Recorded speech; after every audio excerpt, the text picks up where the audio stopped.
देखिए, हमारे जो मिडिल क्लास लोग हैं, 3 लोगों का माइंडसेट समझते हैं। सबसे पहला माइंडसेट है पुअर माइंडसेट। पुअर माइंडसेट क्या है? आज कमाया, आज खाया। ठीक है? इनकम आई, एक्सपेंस में चली गई। 500 रुपए कमाए, 1000 रुपए कमाए, दिहाड़ी कमाई, जाके रात को पौवा पी लिया। ठीक है? ठीक है, खाना खा लिया, आज अब इससे ज्यादा वो चिकन कुछ खा सोच भी गया, नहीं उससे सकता ज्यादा ना। सोच नहीं पाता। हाँ। तो वो क्या ही क्रिएट करेगा जीवन में? तो वो इनकम आई और एक्सपेंस के फॉर्म में चली गई। आज खाया, आज कमाया, आज ही खाया।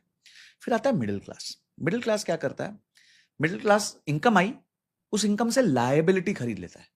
अच्छी गाड़ी खरीद लेता हूं, आईफोन खरीद लेता हूं, ईएमआई लो, ईएमआई ले लेता हूं, और वो लायबिलिटी खरीद लेता है, और फिर लायबिलिटी के लिए जिंदगी भर इनकम कमानी पड़ती है, क्योंकि अब उसको लायबिलिटी चुकानी है।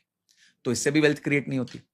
पर रिच माइंडसेट का आदमी क्या करता है? इनकम आती है, उससे एसेट खरीदता है, एसेट से फिर से इनकम जनरेट करता है, फिर वो इनकम से फिर से एसेट खरीदता है, फिर इनकम जनरेट करता है। जब इनकम अच्छी हो जाती है, पैसिव इनकम, तो फिर वो लायबिलिटीज खरीदता है, यानी गाड़ी खरीदता है और इस तरीके के निवेश करता है।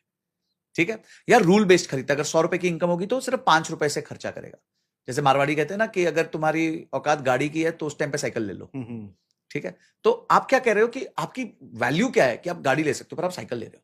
तो जो इतना बड़ा गैप बीच में बच जाएगा, उसका करोगे क्या? निवेश करोगे, और निवेश करोगे तो एसेट बनेगा। एसेट बनेगा तो कल ना कल उसकी वैल्यू बढ़ेगी, नहीं तो उसमें कुछ रेंट आएगा, कुछ कैश फ्लो आएगा।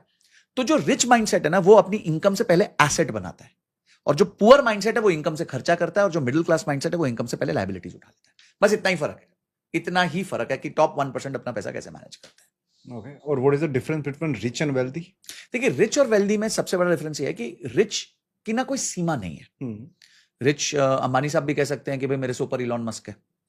तो हर जन के ऊपर कोई ना कोई है। 100 बिलियन भी कम पड़ेगा आपको रिच होने के लिए। ठीक है? बट वेल्दी कौन है? वेल्दी वो व्यक्ति है जिसने अपना समय खरीद लिया है। देखिए, वेल्थ तो अनलिमिटेड है। धीरू भाई के पास जीरो थी। वो जब गए तो उन्होंने शायद कंपनी 2 लाख करोड़ पे या 1 लाख करोड़ पे छोड़ के गए होंगे, पता नहीं कितने पे छोड़ के। आज उनके बच्चों ने कंपनी कहां पहुंचा दी, बड़े बेटे ने 20 लाख करोड़ पे पहुंचा दी कंपनी। तो वेल्थ तो यहीं से मिली ना उनको, लेके तो आए नहीं थे 20 लाख करोड़ रुपए। वो $100 बिलियन की नेटवर्क तो लेके नहीं आए थे। तो वो यहीं से क्रिएट हो गई। पर समय नहीं क्रिएट हो सकता। वो 60 साल के हो गए हैं, 62 साल के हो गए हैं। तो उनको भी पता है कितना समय उनके पास रह गया वर्सेस 10 साल, 20 साल, 30 साल पहले क्या समय था।